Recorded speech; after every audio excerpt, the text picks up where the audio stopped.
Assalamualaikum warahmatullahi wabarakatuh.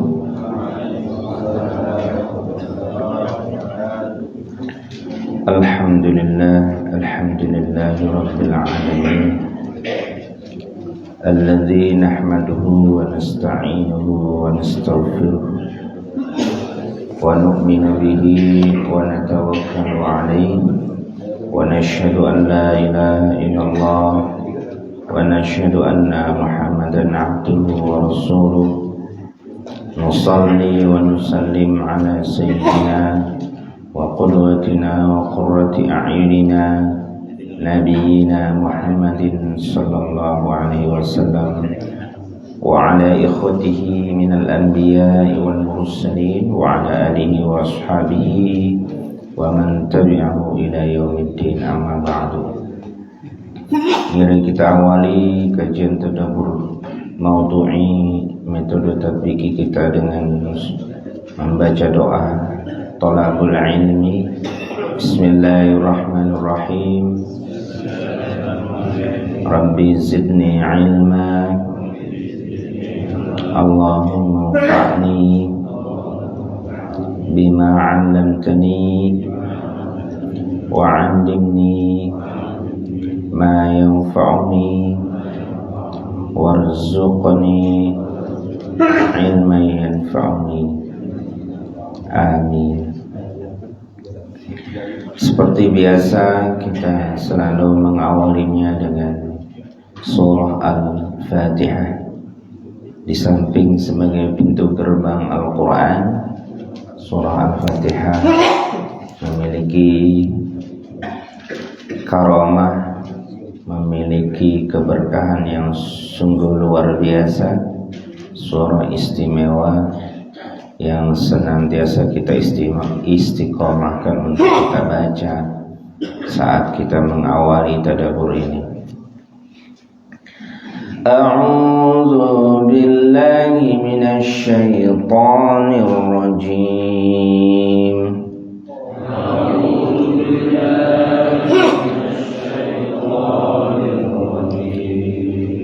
Bismillahirrahmanirrahim.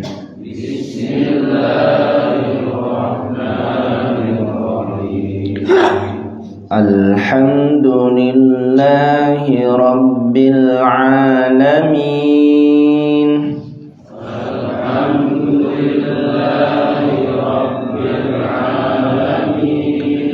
Ar-Rahmanir Rahim.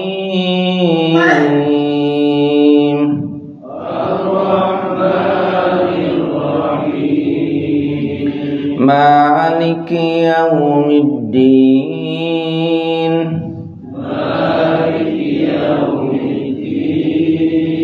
Iyyaka na'budu wa iyyaka nasta'in.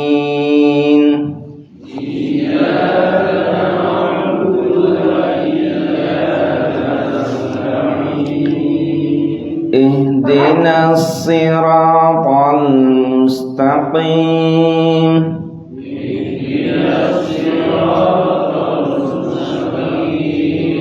Siratal ladzina an'amta 'alaihim.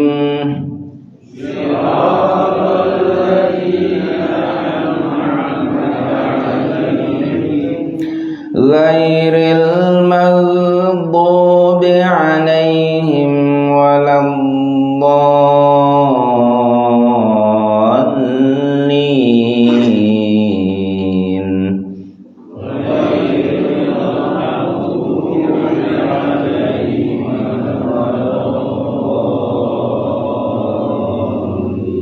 Amin.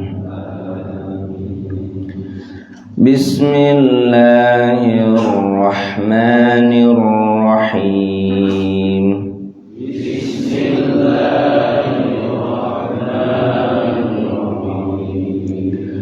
Allahu nurus samawati wal ard.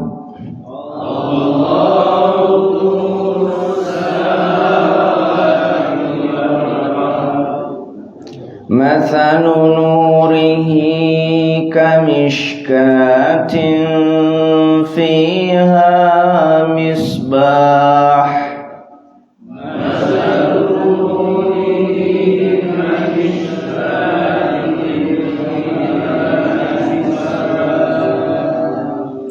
Al-misbahu fi zujajah.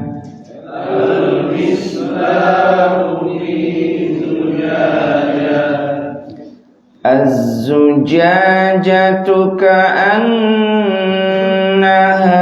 kawkabun durriyyun yuqadu min syajarah.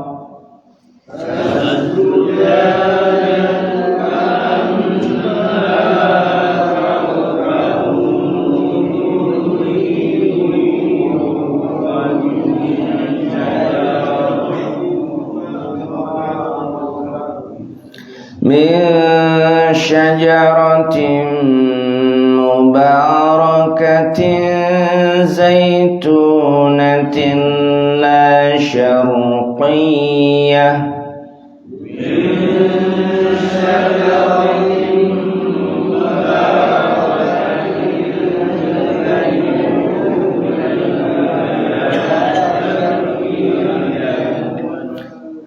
La syarqiyatin wala gharbiyatin yakadu zaituha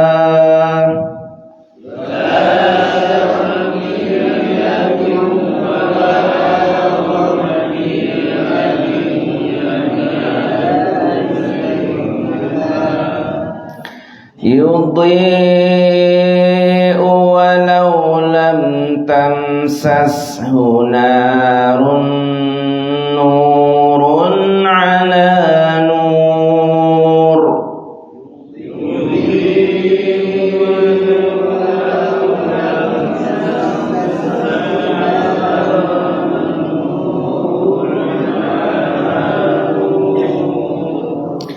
Yahdillahu linurihi man yasha.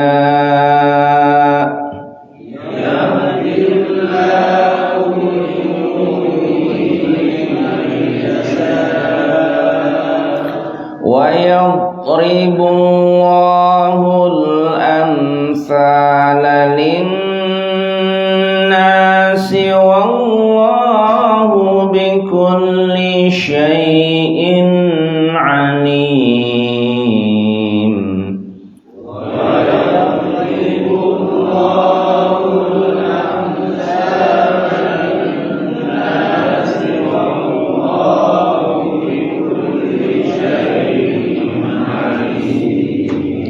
Sadaqallahul azim.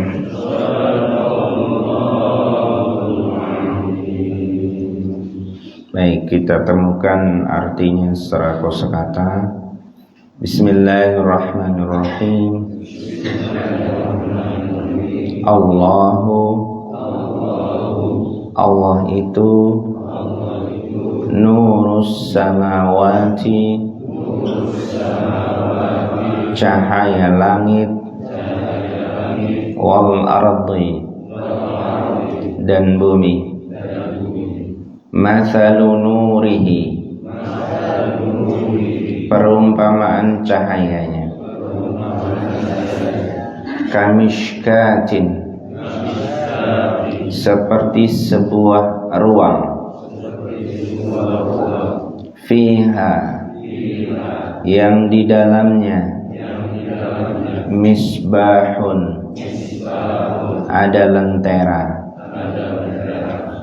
Al-misbahu, lentera itu. Fi zujajah,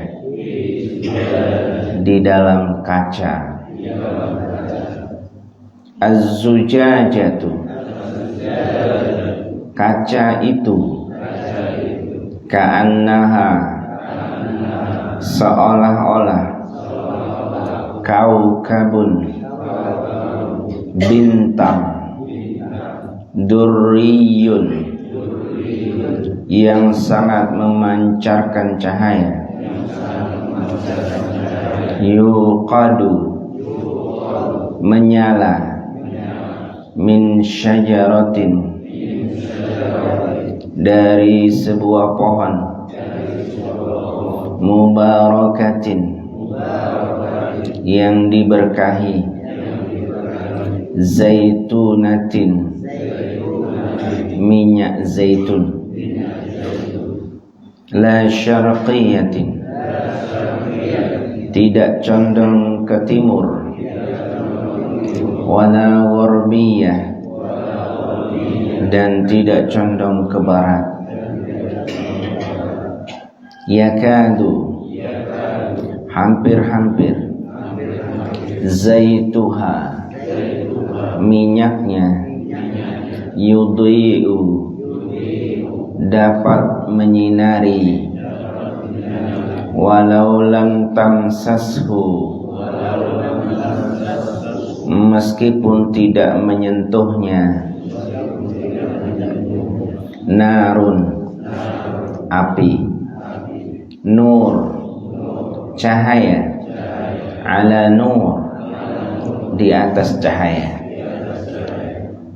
yahdillahu Allah memberikan petunjuk linurihi dengan cahayanya man kepada siapa saja yasha'u yang ia kehendaki wa yadribullah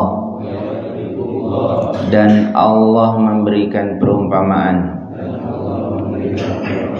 wa yadribullah dan Allah membuat al-amsala perumpamaan itu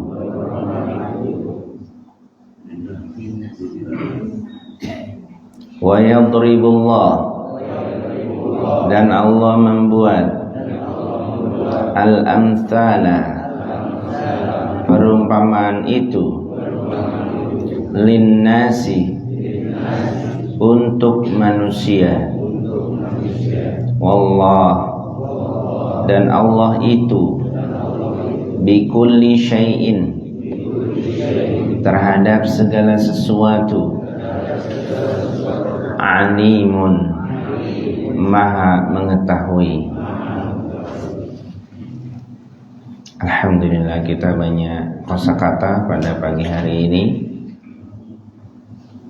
kurang lebih sekitar 50 kosakata. Sudah dihitung? Belum. Baik. Kosakatanya luar biasa di sini. Banyak kosakata yang puitis, bernada syair dan lain sebagainya. Arti secara langsungnya, Allah itu cahaya langit dan bumi.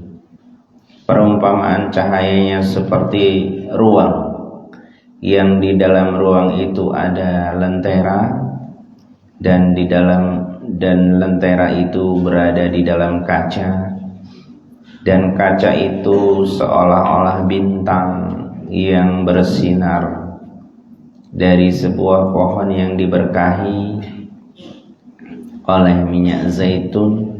Dia tidak terlalu condong ke timur dan tidak terlalu condong ke barat. Bahkan minyaknya itu dapat menyinari meskipun tidak tersentuh oleh api. Cahaya di atas cahaya, Allah memberikan petunjuk dengan cahayanya itu kepada siapa saja yang ia kehendaki. Demikian itulah Allah membuat perumpamaan bagi manusia, dan Allah Maha mengetahui terhadap segala sesuatu. Allahu nur, Allah itu cahaya. Nah, ayat ini kalau diartikan seperti itu tanpa dijelaskan lebih jauh nanti bahaya. Jadi ada persepsi Allah itu cahaya. Berarti kalau lihat cahaya lihat Allah. Berarti kalau ada listrik Allah. Nah, itu bahaya. Nah, kalimat Allahu nurun itu secara balaghah itu adalah kalimat tasbih. Tasbih itu adalah kalimat aslinya itu Allahu kanurin. Allah itu seperti cahaya, bagaikan cahaya. Allah itu bagaikan cahaya, bukan Allah cahaya, bukan. Bagaikan cahaya. Maka kata-kata ini kata-kata yang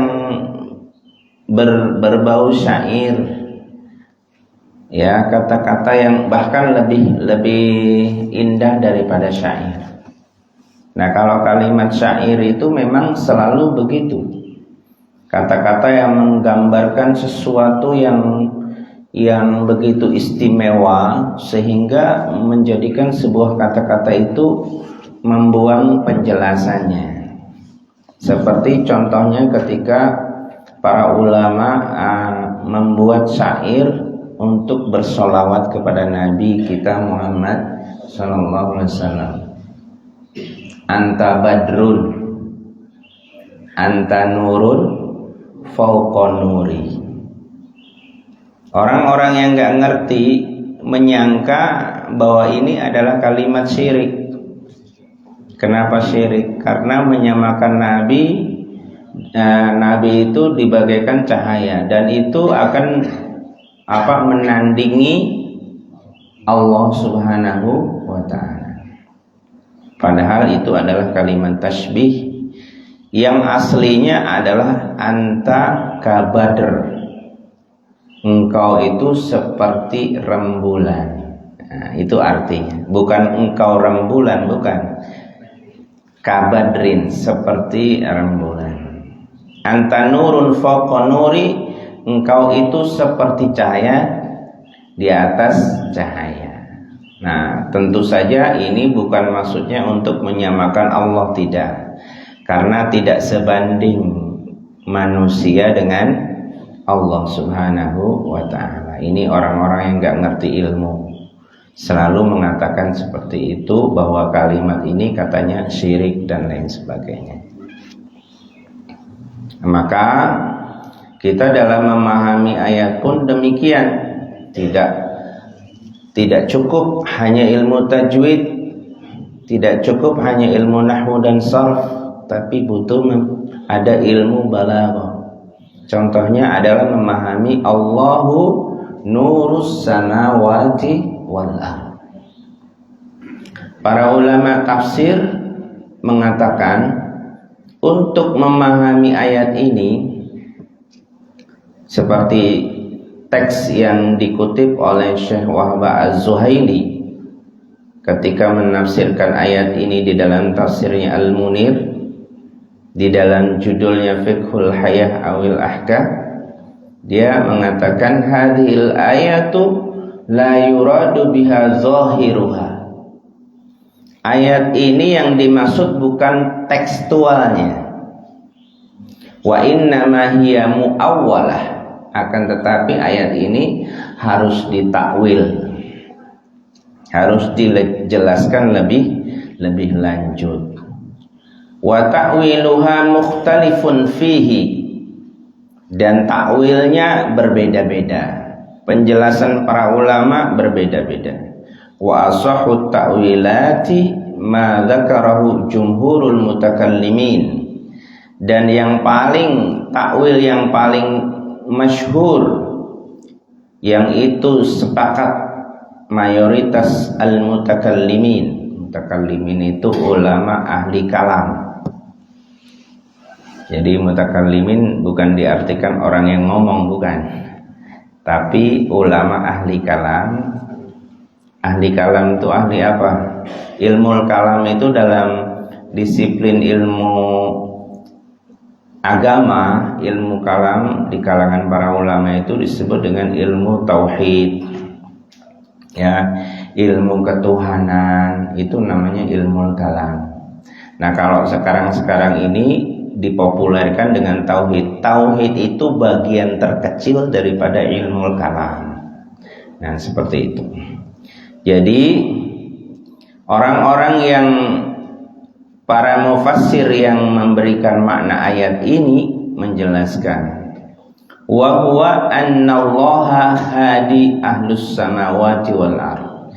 Ya, jadi yang dimaksud Allah nurus samawati wal ard dikutip dari sahabat Ibnu Abbas dan Anas, wa huwa annallaha hadi ahlas samawati wal ard. Dialah Allah Subhanahu wa ta'ala yang memberikan petunjuk kepada penduduk langit dan bumi. Jadi itu makna daripada Allahu nurus samawati wal ard. Wa hidayatullah ta'ala qad balagat fi zuhuri wal jalai ila aqsal ghayat. Dan petunjuk Allah ta'ala itu sampai kepada kejelasan, kemuliaan, dan sampai puncaknya. Wa tilkal hidayah hiya al-ayatul bayyinat. Jadi yang dimaksud petunjuk itu adalah ayat-ayat yang jelas. Dan ayat itu terbagi menjadi dua. Ada ayat kauniyah, ada ayat qauliyah. Kalau ayat kauniyah itu ayat-ayat yang terpampang di alam semesta. Kalau ayat qauliyah itu yang ada di dalam teks-teks Al-Quran, firman Allah Subhanahu wa ta'ala. Dan ayat itulah disebut dengan hidayah, petunjuk. Nah, petunjuk itu bermakna dua, ada dilalah, ada taufik. Petunjuk itu bermakna dua, ada bermakna dilalah, ada bermakna taufik. Dilalah itu apa? Dilalah itu ya seperti ustadz menjelaskan Al-Quran, para ulama menjelaskan Al-Quran, itu namanya dilalah. Nah, taufik itu apa? Taufik itu tugasnya bukan di manusia. Taufik itu tugasnya di Allah Subhanahu wa ta'ala yang membukakan hati. Nah, yang membukakan hati Umar bin Khattab ketika membaca surat apa?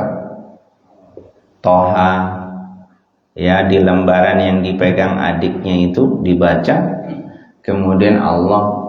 Nah, ketika lembaran itu dibaca, itu ayat-ayat surat Toha dibaca oleh Umar bin Khattab, itu namanya hidayah bermakna dilalah. Ketika masuk pengetahuan di dalam fikirnya, kemudian hatinya terbuka, akhirnya dia sadar dan akhirnya dia mencari Nabi untuk masuk Islam, itu namanya hidayah taufik.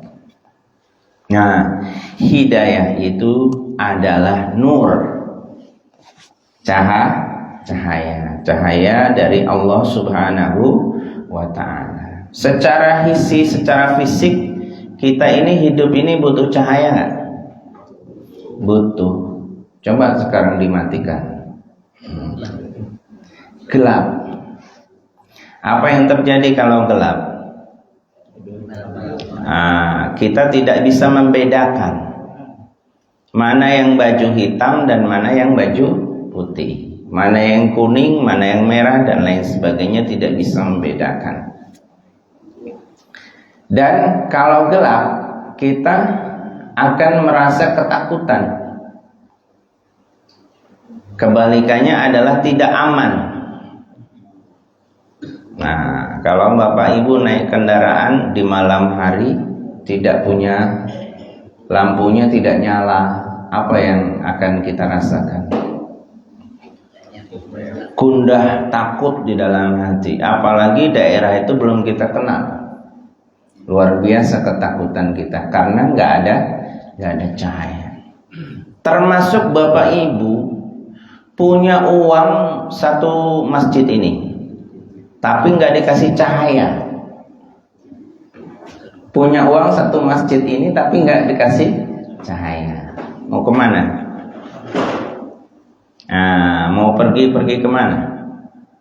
Karena kita nggak, percuma kita punya mata, sementara kita tidak diberikan cahaya. Jadi mata itu melihat karena apa? Kata dokter karena ada kornea mata. Enggak juga. Buktinya banyak orang yang punya korneanya sehat tapi tidak bisa melihat. Kenapa? Karena dia masih tidur.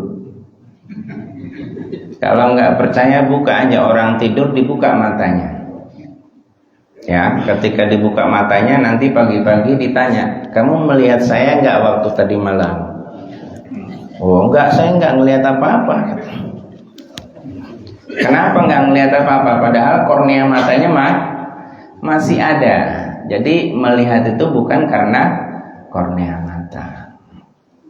Ya, jadi begitu pentingnya cahaya dalam kehidupan. Dalam kehidupan nyata secara fisik kita butuh cahaya. Kenapa kita bisa jalan ke masjid ini? Karena ada cahaya. Kenapa kita bisa melihat, tertawa, tersenyum? Itu karena ada cahaya.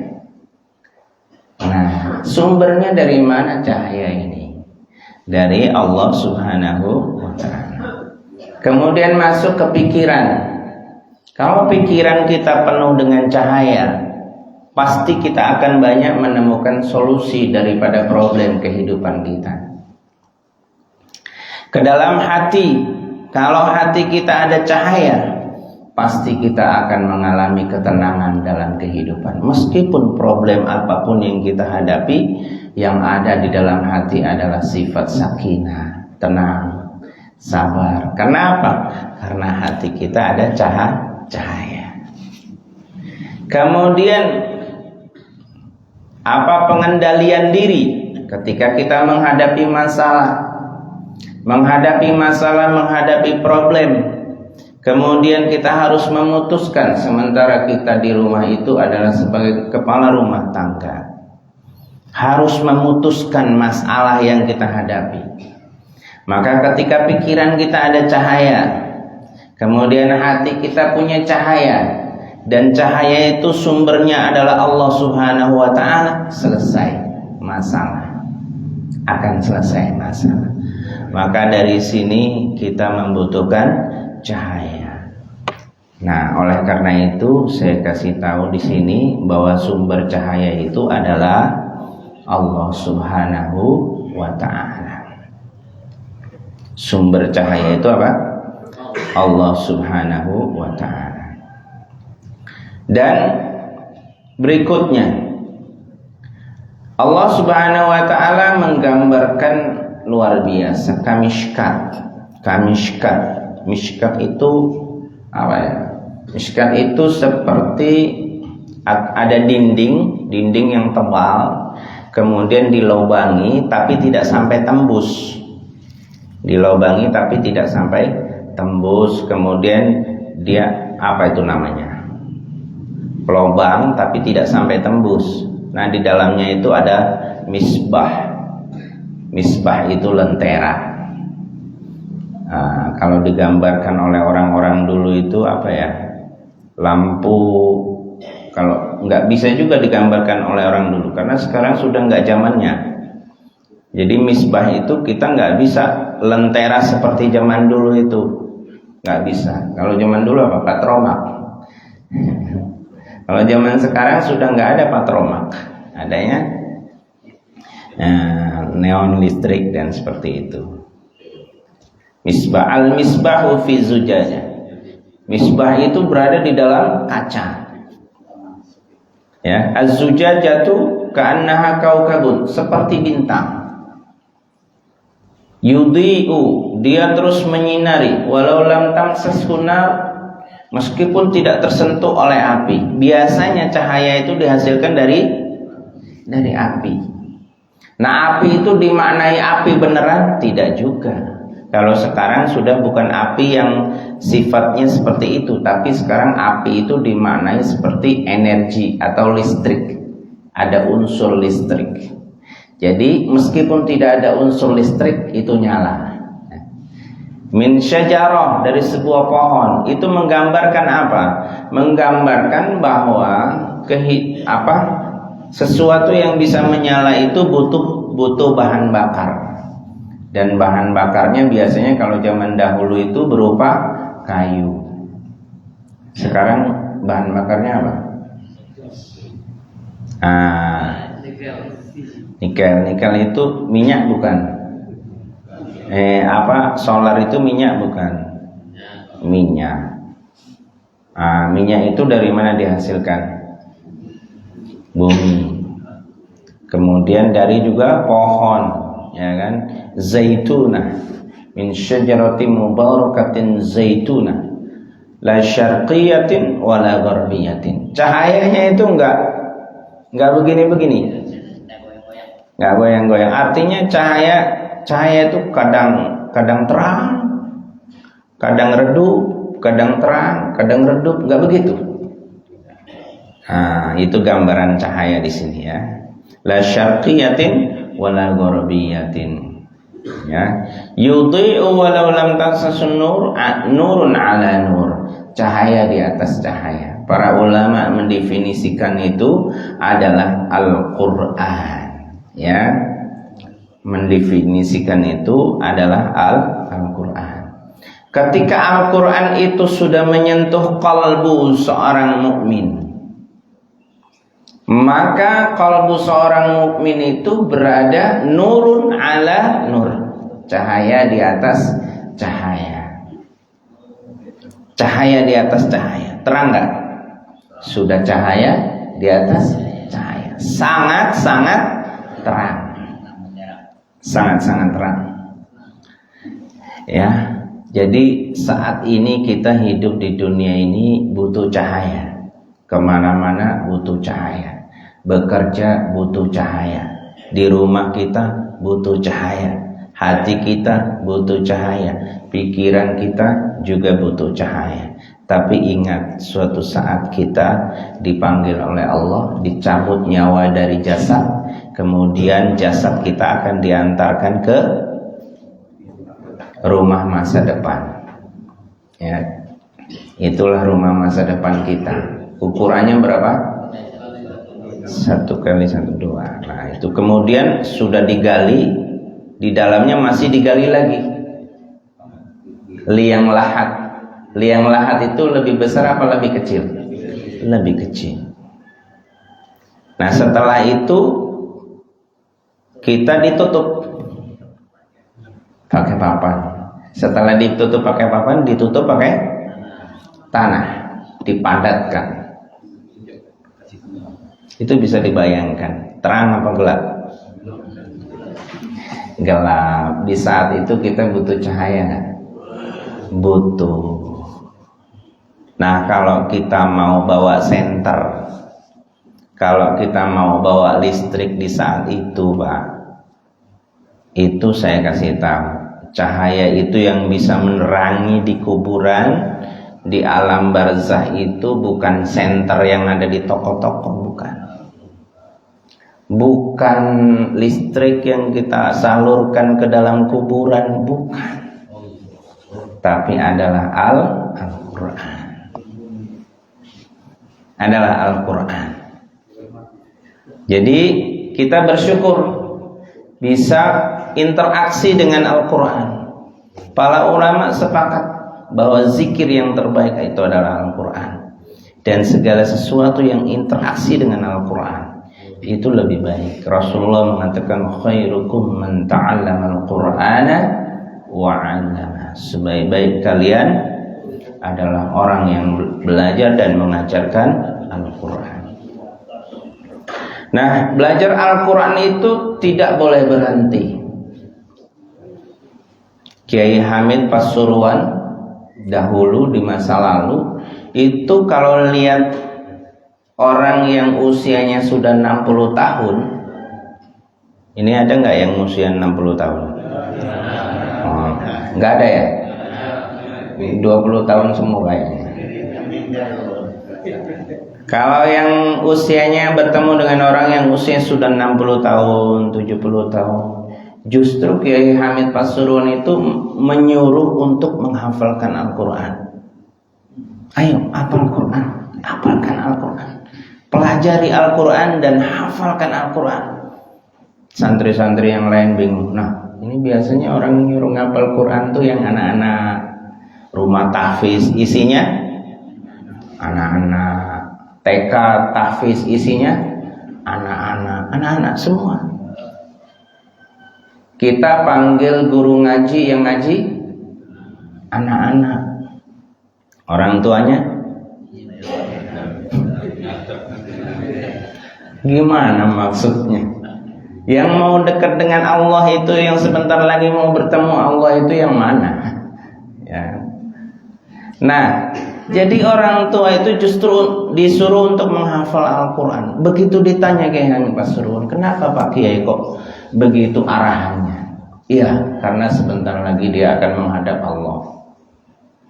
Ketika dia menghafal dan dia punya niat untuk menghafalkan Al-Quran seluruhnya, baru dapat berapa ayat terus meninggal, maka oleh Allah dia dinobatkan sebagai orang yang sedang meninggalnya, sedang proses menghafal Quran. Hebat.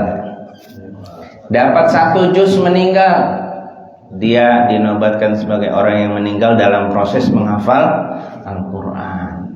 2 juz meninggal dalam proses menghafal Al-Quran. Itu hebatnya, Pak. Oleh karena itu saya justru mengarahkan, ayo kita yang menghafal Quran itu jangan hanya cucu kita, jangan hanya anak kita, tapi kitanya sendiri pikirkan.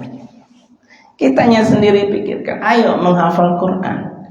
Ustaz, menghafal Quran susah. Enggak apa-apa. Yang dinilai itu bukan kesulitannya oleh Allah, tapi yang dinilai adalah prosesnya. Ada yang baca sekali enggak apa, 10 kali masih belum hafal, 20 kali masih belum hafal, enggak apa-apa. Ada yang 25 kali baru hafal, ada yang harus 50 kali baru hafal. Asik, saya sudah hafal, alhamdulillah, senang ya. Begitu ditinggal berapa menit, berapa jam, diingat-ingat, loh mana hafalan, kok hilang? Enggak apa-apa, hilang, lihat lagi, baca lagi, hafal lagi. Orang yang proses menghafal Al-Quran jangan ditandingi dalam membaca Al-Quran. Pasti banyakkan mereka dibanding kita. Jadi kalau kita mau banyak membaca Al-Quran, kita harus punya niat untuk menghafal setiap hari. Karena 1 ayat itu harus dibaca berulang-ulang. Kalau kita cuma niatnya baca, paling 1 kali lewat. Tapi kalau orang menghafal Al-Quran, menghafal itu menjaga Al-Quran. Maka saya tidak setuju kalau ada orang mengaku saya hafal Al-Quran, tapi dulu pernah setoran 30 juz, tapi sekarang sudah lupa. Anda sekarang bukan hafiz. Ya, seorang hafiz itu punya kebiasaan menjaga Al-Quran. Nah, jadi seperti itu pentingnya. Kenapa kita harus hafal Al-Baqarah, kemudian Ali Imran, dan keistimewaannya masing-masing. Dan itulah Bapak Ibu sekalian cahaya. Insya Allah kalau kita punya niat kemudian bersungguh-sungguh, itulah bekal terbaik. Nanti Bapak Ibu akan tahu, akan pintar kalau Bapak Ibu sudah wafat. Kalau sekarang mungkin masa iya. Tapi nanti kalau sudah ditanya malaikat, man rabbuka, ma kitabuka, man nabiyuka, ya kan? Bisa jawab nggak? Oh, saya sudah hafal. Yang jawab itu bukan hafalan kita. Yang jawab itu adalah amal kita. Tapi kalau ahli Al-Quran itu statusnya adalah sebagai saksi. Saksi yang melanjutkan para nabi. Jadi mereka tidak akan ditanya lagi oleh malaikat. Ini khusus, spesial. Ya, jadi itulah cahaya. Nah, oleh karena itu, mari kita sejak saat ini kita mulai tekadkan diri kita untuk selalu dekat dengan Al-Quran. Tidak hanya cukup membaca, mempelajari bacaannya, tapi lanjutkan untuk mencoba menghafalkan Al-Quran. Orang yang hafal Al-Quran itu zikir 20 menit 1 juz. 20 menit sampai 30 menit itu 1 juz. Orang yang hafal Quran itu sambil naik motor itu dari Bandar Lampung sampai Natar itu 1 juz. Bandar Lampung Teluk tapi ya, Teluk sampai Natar itu pakai motor itu 1 juz, Pak. Walaupun pakai helm, mulutnya terbatas, tapi pikirannya membayangkan lembar demi lembar. Sampai tujuan selesai 1 juz. Nah, ini punya mobil. Dalam ruangan mobil itu santai, enak. Tapi yang didengarkan bukan Al-Quran. Ya. Jadi mobil itu nggak ada cahaya nanti. Ya, harus disetelkan Al-Quran. Walaupun kita belum hafal nggak apa-apa, tapi minimal mendengar. Jadi Bapak Ibu sekalian, wa yadribullahu al-amtsala lin-nas wallahu bikulli syai'in alim. Inilah ayat-ayat yang menjelaskan tentang cahaya. Itulah sebabnya surah ini disebut dengan surah An-Nur. Kenapa surat ini dinamakan surah An-Nur? Karena ayat 35.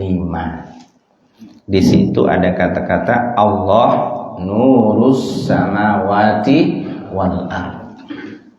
Nah, para ulama ahli tafsir menyimpulkan dari berbagai hadis mengatakan, ajarkanlah anakmu surah An-Nur, ajarkanlah keluargamu surah An-Nur, karena surah itu mengandung cahaya.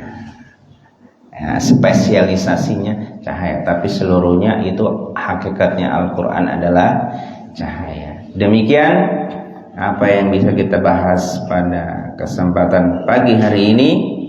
Kita tutup majelis ini dengan membaca doa kafaratul majelis. Bismillahirrahmanirrahim. Subhanakallahumma wa bihamdika asyhadu an la ilaha illa anta astaghfiruka wa atubu ilaik. Assalamualaikum warahmatullahi wabarakatuh.